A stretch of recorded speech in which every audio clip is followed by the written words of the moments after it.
Hello అండి, హమదాస్ కిచెన్కి స్వాగతం. ఈరోజు మన ఛానల్లో ములక్కాయ మటన్ చేశాను. చాలా ఈజీగా, ఎంతో రుచిగా. మీరు కూడా ఇలానే తయారు చేయండి. కుక్కర్తో పని లేకుండా ములక్కాయ మటన్ అనేది చాలా ఈజీగా చేశాను అనమాట.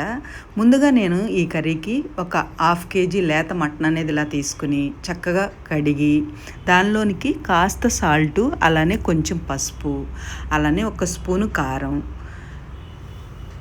అలానే కొంచెం పుదీనా, కాస్త కొత్తిమీర తీసుకోండి. అలానే 1 స్పూను ఆయిల్ తీసుకోండి. మటన్లోనికి ఇవన్నీ ఇలా పట్టించి మనం కర్రీలోకి కావాల్సినన్ని కట్ చేసుకునే లోపు ఇలా ఉప్పు కారాలు చక్కగా పుదీనా కొత్తిమీర అనేది ఇలా పట్టించి పక్కన ఉంచితే కర్రీ అనేది చాలా టేస్ట్ ఉంటుంది. దీనిలోనికి నేను అల్లం వెల్లుల్లి పేస్ట్ తీసుకోలేదు, ఇలానే చేయండి. ఇప్పుడు దీన్ని పక్కన ఉంచండి, ఒక అరగంటన్న సరిపోతుంది అనమాట. దానిలోనికి ఒక పెద్ద ఉల్లిపాయ అనేది చిన్న ముక్కలు, అలానే 4 పచ్చిమిర్చి పొడవు ముక్కలు కట్ చేసుకోండి, 2 టమాటాలు, అలానే అప్పటికప్పుడు దంచుకున్న అల్లం వెల్లుల్లి పేస్ట్. ఇది మాత్రం తప్పనిసరిగా అప్పటికప్పుడు దంచుకోండి. కాస్త మసాలా అనమాట, చెక్క, లవంగం, అలానే షాజీరా, యాలకి తీసుకోండి. అలానే కొంచెం పుదీనా, కాస్త ఫ్రెష్గా ఉన్న కొత్తిమీర కూడా తీసుకోండి. అలానే ఒక లేత ములక్కాయ అనేది కట్ చేసి ఇలా తీసుకోండి. ఇప్పుడు ఈ కర్రీ ప్రాసెస్లోకి వెళ్ళిపోదాం మనం. ముందుగా స్టవ్ మీద కళాయి ఉంచి కర్రీకి సరిపడా ఆయిల్ తీసుకోండి. ఆయిల్ హీట్ అయిన తర్వాత మనం తీసుకున్న ఆ లేత ములక్కాయ అనేది ఆ ఆయిల్లో ఒక 2-3 నిమిషాలు వేయించండి. ఇలా వేయించడం వల్ల కర్రీలో ములక్కాయ వేసిన తర్వాత ములక్కాయ ఉడికినా సరే ములక్కాయ అనేది చెదిరవదు అనమాట. ఇలా వేయించి పక్కన ఉంచుకోండి. నేను కుక్కర్తో పని లేకుండా కర్రీ చేస్తున్నాను. తప్పనిసరిగా ఈ ప్రాసెస్లో చేయండి. కుక్కర్లో కంటే కూడా ఇలా చేస్తే మటన్ కర్రీ అనేది చాలా టేస్ట్ ఉంటుంది. మీరు ఒక్కసారి ట్రై చేయండి. ట్రై చేసిన తర్వాత ఎప్పుడు చేసినా మటన్ కర్రీ ఇలానే చేసుకుంటారు. లేదు మనం కుక్కర్లోనే చేయాలి అంటే మాత్రం కుక్కర్లో చేసుకునేటప్పుడు ప్రాసెస్ అంతా ఇలా చేసుకుని చక్కగా మటన్లో వాటర్ పోసిన తర్వాత ఒక 5 విజిల్స్ వచ్చిన తర్వాత కర్రీని దింపేయటమేనమాట. చాలా బాగుంటుంది. కానీ కుక్కర్లో కంటే కూడా ములక్కాయ మటన్ అనేది ఇలా ఒక్కసారి ట్రై చేయండి.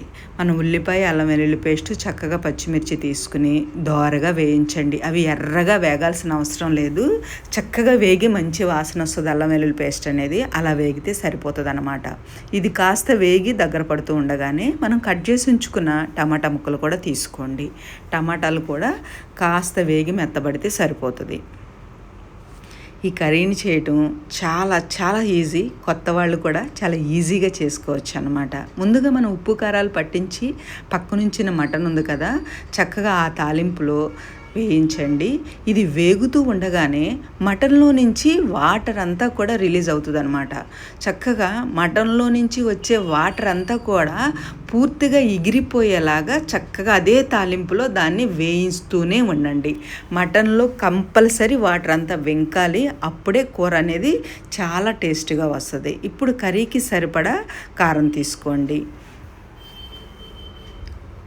ముందుగా మనం చక్కగా ఆ మటన్లో కూడా కారం కలిపాం కాబట్టి మనం తీసుకున్న కారం సరిపోతుంది. మనం ఆయిల్లో వేయించిన ములక్కాయ ముక్కలు కూడా వాటర్ అంతా దగ్గర పడింది కదా మటన్లో. ఇప్పుడు ములక్కాయ ముక్కలు కూడా తీసుకుని కర్రీకి సరిపడా సాల్ట్ కూడా తీసుకోండి. బాగా దగ్గర పడి ఆయిల్ అంతా ఇంకిన తర్వాత వేడి నీళ్ళు అనేవి చక్కగా అలా పోసేయండి. వేడి నీళ్ళు పోసిన తర్వాత చక్కగా మన కర్రీ అంతా దగ్గర పడేంత వరకు కూడా ఫ్లేమ్ని మీడియంలో ఉంచి దాన్ని చక్కగా కలుపుతూ చక్కగా ఉడికించండి. కనీసం ఒక 20 నిమిషాలు అలా వదిలేయండి. కర్రీ అనేది పూర్తయిపోతుంది అనమాట. వేడి నీళ్ళే పోయండి. ముక్క అనేది చాలా జ్యూసీగా ఉడుకుతుంది. చాలా రుచిగా ఉంటుంది. ఇప్పుడు దీనిలోనికి 1 స్పూను ధనియా పొడి, అలానే 1 స్పూను చక్కగా గరం మసాలా తీసుకోండి. అలానే నేను చూపించిన ఫ్రెష్ పుదీనా, మటన్లోకి పుదీనా ఫ్లేవర్ అనేది చాలా బాగుంటుంది. తప్పనిసరిగా తీసుకోండి. చూసారు కదా, నేను కుక్కర్తో పని లేకుండా ములక్కాయ మటన్ అనేది ఎలా పూర్తి చేశాను. నేను చేసిన ములక్కాయ మటన్ అనేది ములక్కాయ మటన్ ఎంతమందికి అయితే ఇష్టమో అందరూ మన ఛానల్లో కామెంట్ చేయడం మాత్రం అస్సలు మర్చిపోవద్దు. నేను చాలా ఈజీగా కొత్త వాళ్ళకు కూడా అర్థమయ్యేలాగా ములక్కాయ మటన్ ఎలా చేశాను అనమాట. ఈ సండేకి మీరు కూడా ఎలా ప్లాన్ చేసి మీకు ఎలా వచ్చిందో మన అమ్దాస్ కిచెన్లో మాత్రం తప్పనిసరిగా కామెంట్ చేసి మన ఛానల్ని సబ్స్క్రైబ్ చేసుకోండి.